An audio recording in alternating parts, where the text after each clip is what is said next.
A 2,900-day running streak is gold, but longevity isn't just legs. It's fog-proofing your brain. Stick around, my friend, for 4 hacks that keep you sharp at 60 and beyond.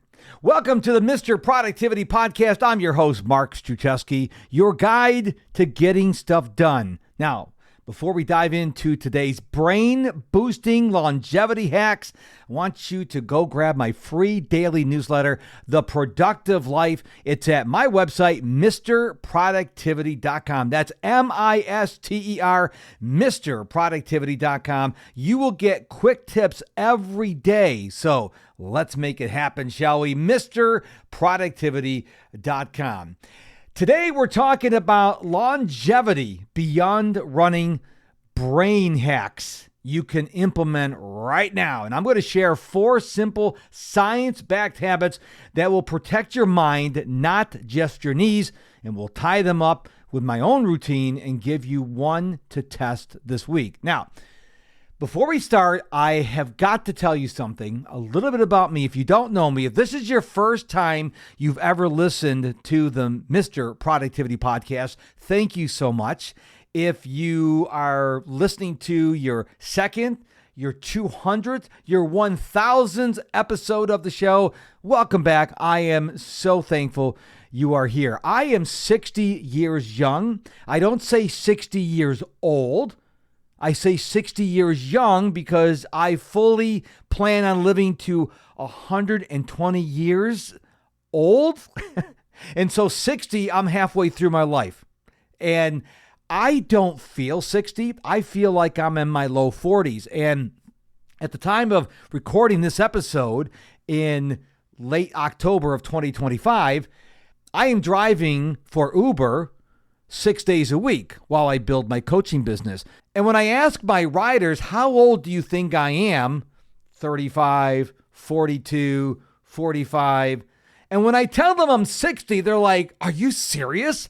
Now, I have to say to you what I always say to my riders is my wife is really quick to point out it's because I shave the gray off every day. I shave my face and my head, but that's just part of it.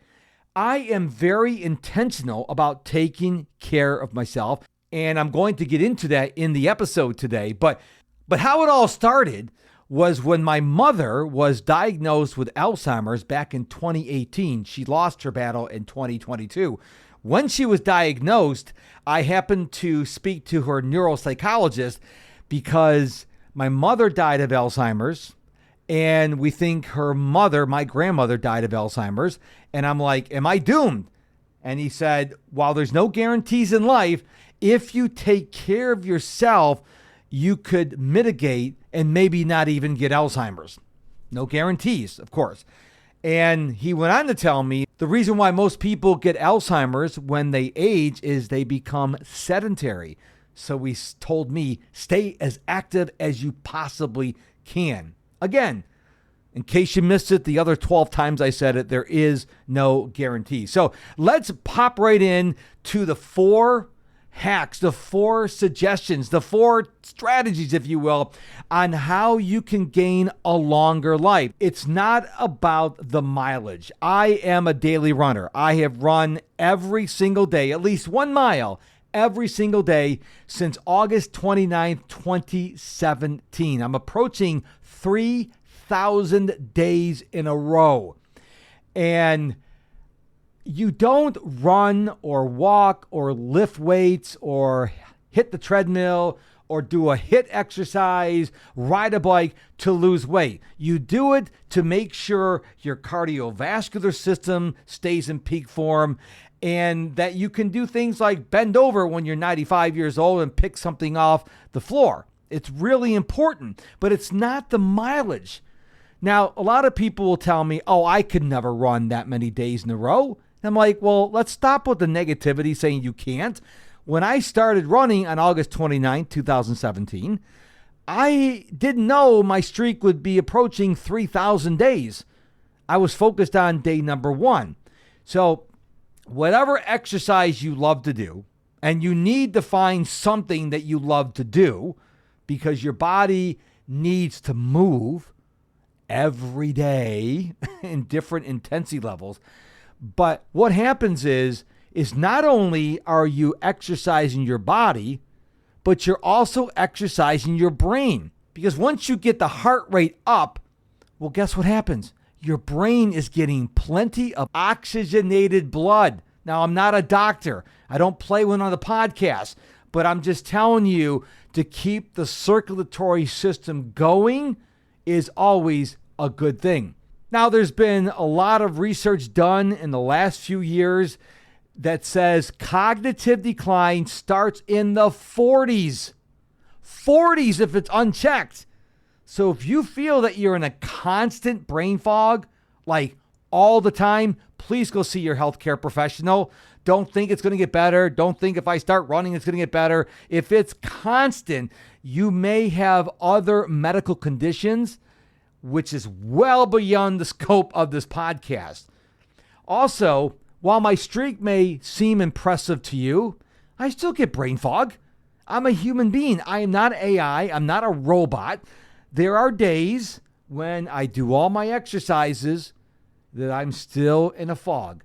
That's normal. But again, if it happens all day, every day, you should go see your doctor. Let's get into the first of 4 hacks. Number 1, micro sleep resets. Let me ask you this. When you are getting ready to go to bed, do you just watch TV while scrolling on Instagram or TikTok or YouTube? And then you go to bed, you put your phone down, and you try to go to sleep, and you realize you're not sleeping well. You may be sleeping 9 hours, but how much quality sleep are you getting? You need to have a disconnect from technology. And just so we're on the same page, smartphones, tablets, laptops, televisions, game consoles, you need to have a break. So what I do is I stop watching all that stuff at 8 o'clock at night, and I will go in my bedroom. I will put my Beats headphones on, and I have several sleep Spotify playlists that play this really awesome music that makes me really drowsy. And then I will journal, and then I'll read my Kindle in dark mode with all the lights off in my bedroom, because that's a signal to my brain it's time to go to sleep. Not only should you avoid screens at least 30 minutes, longer is better. If you could do 60, if you could do 90 minutes, I realize you may have little kids. It may not always be possible, but you also need to consider avoiding stress. The closer you get to bedtime, I'm sound asleep by 8:30 at night because I get up at 4:30 in the morning, but you need to avoid all stresses the closer you get to bedtime. Again, if you have little kids and they don't want to go to bed, I understand. But as much as is possible for you, you need to make sure you are eliminating stress as you get close to bedtime. Another thing, exercise. I am screens off at 8 o'clock. I'm asleep at 8:30. I'm not going for a run at 7 o'clock at night. I won't be able to sleep. So I always front load that stuff earlier in the day. So whatever your bedtime is, you need to pull back and say, when am I going to do my best to avoid stress? If you have to have a discussion with your spouse, maybe you go, you know what, this doesn't need to be settled tonight. Let's table this for tomorrow so we can get a good night's sleep tonight. For your kids, you need to give them a little coaching and tell them, hey, we're not going to have this discussion now. We'll do it tomorrow. Maybe you need to have those discussions with them earlier in the day and say, listen, this is a new way we're doing things. We're not going to have temper tantrums before bed. I'm going to let you know ahead of time that we're going to ease into sleep time. Make sense? Because if you do these few things, and these are not the only things you should do to get good night's sleep, if you just do these 3 or 4 things I mentioned, you're probably going to sleep better. And you need to track your sleep. Now, I wear an Apple Watch, and it's got sleep tracking built in. I use an app called Auto Sleep. I love Auto Sleep because whenever I'm sleeping, whether for a nap or overnight, it tracks my sleep. It'll tell me if it's a quality sleep, how long I sleep, and most importantly, how much deep sleep I'm getting. I may sleep 9 hours, but I'm tossing and turning and my deep sleep's 30 minutes, which is kind of horrible. So that's hack number 1. Hack number 2, nutrients. Nutrients, food, what you put in your mouth really matters.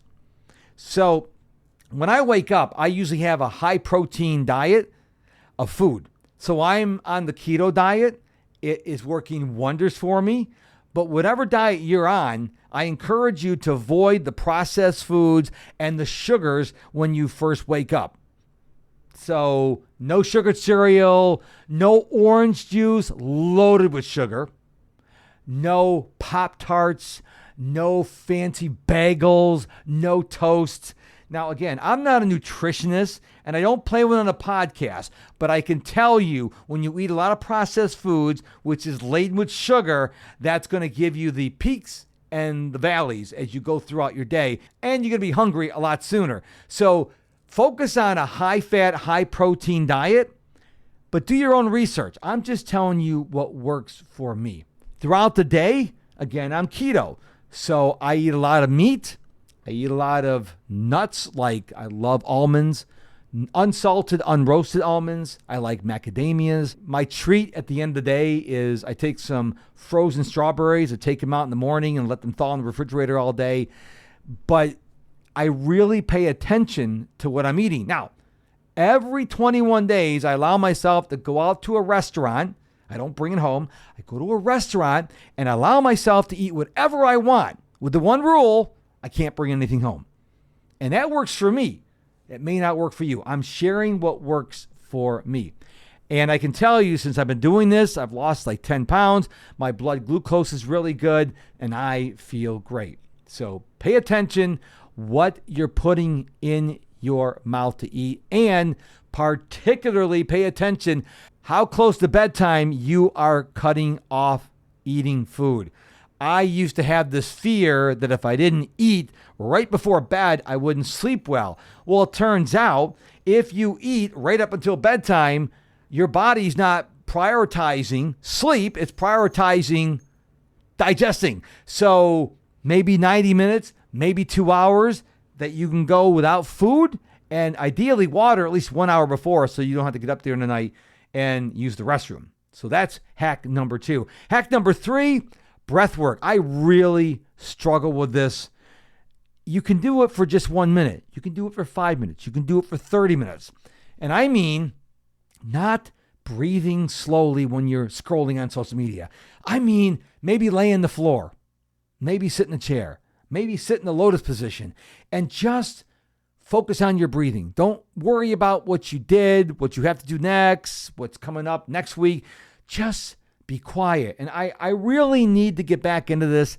I tell myself this every day, and I've got to do this. So maybe me doing this podcast episode for you will make me realize, hey, you got the Breathe app, or the mindfulness app, I should say, on the Apple Watch. Every hour, just 5 minutes, or maybe every 2 hours, 5 minutes, 10 minutes, just be quiet.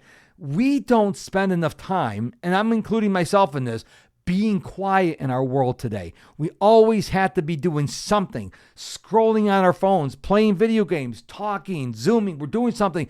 Our brains need to breathe. So gift yourself meditation, breathing. Don't overcomplicate it. You don't have to go take a course. You don't have to buy a book. One of the things I like to do is the 4-7-8 breathing exercise. You inhale for 4, you hold for 7, you exhale for 8. Apparently, the military uses this to calm their soldiers down. It is very effective. If I have trouble sleeping, when I can't fall asleep, I'm tossing and turning, thinking about all the things I have to do. If I do 4-7-8, if I remember to do 4-7-8, my body will slow down and allow me to fall asleep. And number 4, social recovery walks. There is power in walking. And I don't mean walking down the hallway to the refrigerator or to the break room to get something to eat. I mean going for a walk, especially if you're stressed or if you're dealing with a problem. Don't bring your headphones. You can bring your phone with you, but don't listen to music. Don't scroll on social media. Keep it in your pocket. Put it on Do Not Disturb and just walk.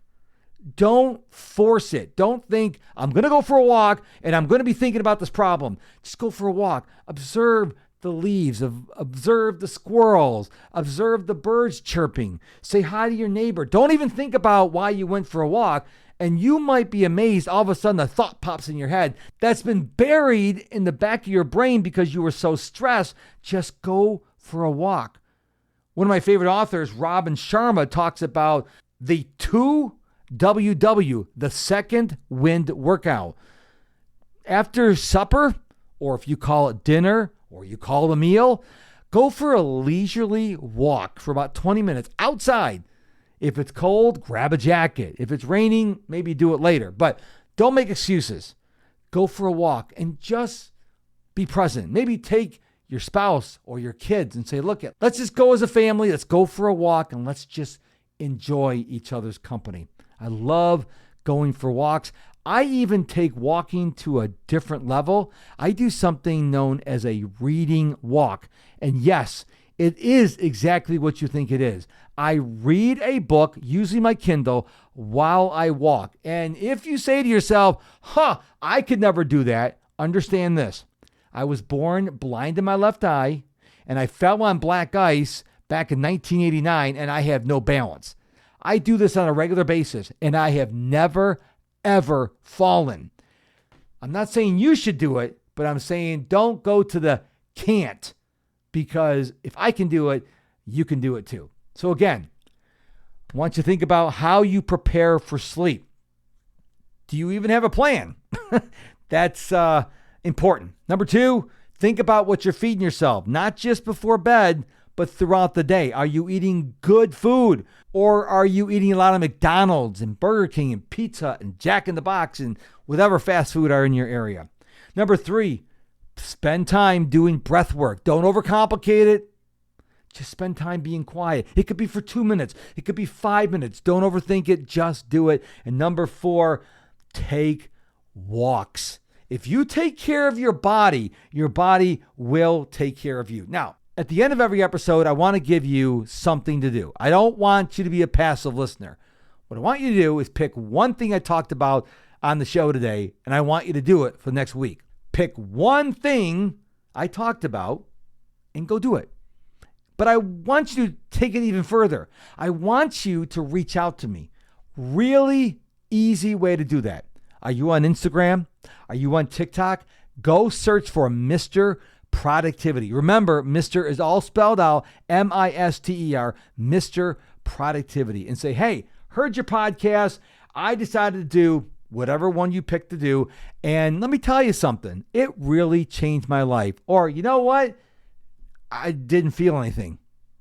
I don't have all the answers. I'm just telling you what worked for me. So I appreciate so much your time and attention for listening to this episode of the Mr. Productivity Podcast. Hey, did you love these brain hacks? Then do me a favor. If you haven't done so already, please subscribe to the show on whatever podcast platform you're listening to this on, because that tells that podcast player's algorithm to push this out to other people just like you so I can help them as well. And if you really want to give me some podcast love, go ahead and drop me a review, preferably a 5-star review, but don't give me a 5-star review if you don't think I warrant a 5-star review. But I'd love to read that. I read all the reviews, by the way, and maybe I'll give you a shout out on the show. You never know. And don't forget to head on over to my website, MrProductivity.com, M-I-S-T-E-R, MrProductivity.com. Sign up for the Productive Life Daily Newsletter. I know you're not supposed to give the listener so many things to do at the end of the episode, but I'm a rebel. What can I say? So subscribe if you haven't. Leave me a review if you feel like it, and then go to MrProductivity.com. It's really not hard. I'll see you next time with a brand new episode. Until then, keep bouncing forward and keep staying productive.